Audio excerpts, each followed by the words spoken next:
All right, so if you look at this chapter 1, some of the things that we have to do is set up some ground rules for engaging in these kinds of conversations. And so I gave you my ground rule. What did I say I wanted you to do? Participate and trust the process. Trust the process. Okay? But these authors have done a really good job of thinking about this as well. And they talk with us in regards to, like, how do you get the most out of this course and what do you do? So they lay some ground rules as well.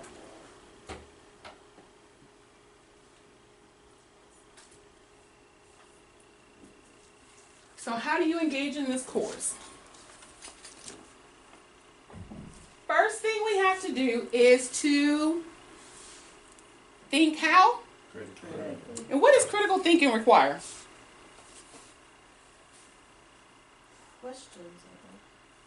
Questions that are surface level or below the surface.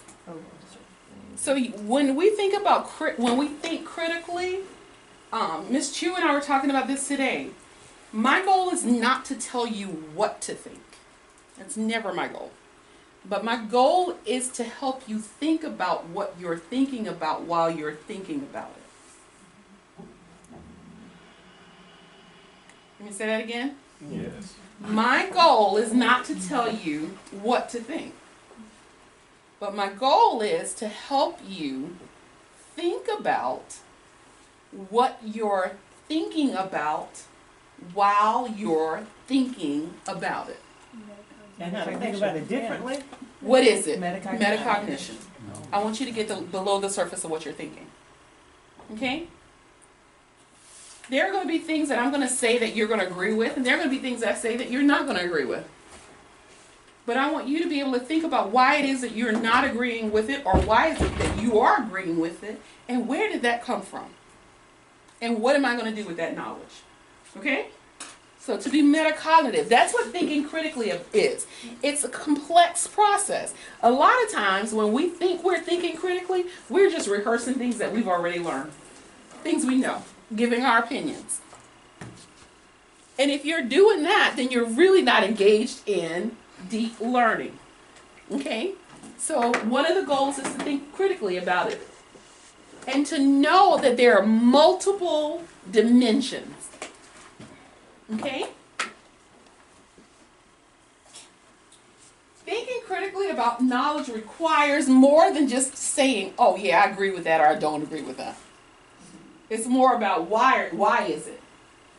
And then the other thing that is important is to know that our thoughts are socially, historically, and politically situated.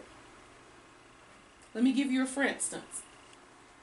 Way back when, in the 1930s, was it acceptable for women to work outside of the home? No. And why was that? They were the mothers. Because wives. the They were goal caretakers. for a woman at that time was to be a stay-at-home mama and caretaker. Let's think about this. Now, in 2019, we have stay-at-home dads. What's changed?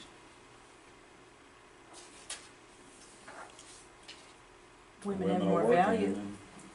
Women are seen differently and capable of doing things that they weren't seen capable and valued as doing some 70 years ago. So what may have been true at one point is no longer true. And how do you think we get there? How do you think that, because it was true back there in the 30s and people agreed with it. Came along and women had to go to work and do the jobs that men were doing. There were social circumstances that required a change. So it was, when we think about what is truth, so is there really ever a thing that is true? That's a deep question. Let's sit and ponder on that.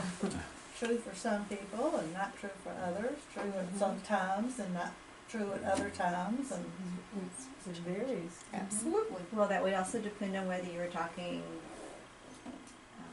you could, whether you're talking religiously, Absolutely. socially, or Context. politically. All of it would matter, Absolutely. the context. So, knowledge is situated with social context, meaning like what's accepted socially in religious circles or what's accepted socially in a school environment, right? Mhm. Historical, time changes, things change across time, right? And then politics of things. Like, is it acceptable to come to school and talk about drinking wine every night? As long as it's not with your students. As long as you don't have it in your thermos while you're at school. no one knows. So, true. Knowledge is socially constructed. So thinking requires the ability to recognize and analyze how knowledge is socially constructed and infused with ideology. And so, like, I might see something as true because of how I'm situated in this context. Whereas someone else can see it as, oh no, I don't believe that. Because they see it totally different. Okay? So, the ultimate goal of this course, the social justice course, is to enable you to recognize the social inequities and the ways that we need to prepare ourselves to change them. How many of you believe that there are inequities in this world? Let's name some. Some inequities we see. Pay. Yeah. Pay, definitely. Yep. What other inequities? I've taught Say more. When you say positions. As far as like in sub businesses, Okay. only men are Like top who's- CEOs and no women. So that's a gender inequity, right? Pay was based on gender inequities as well. What else? I've taught in communities where my children were viewed as less intelligent because they were poor. That's another SES inequity, right? Race. Race, okay. Age. Age. Disability. as well as ability and disabilities. How about, location of where you live? Absolutely. Do you think there's a system that keeps inequities in place? Yes. Even that has its own. People I heard a resounding yes. I Yeah. heard a chuckle. I heard.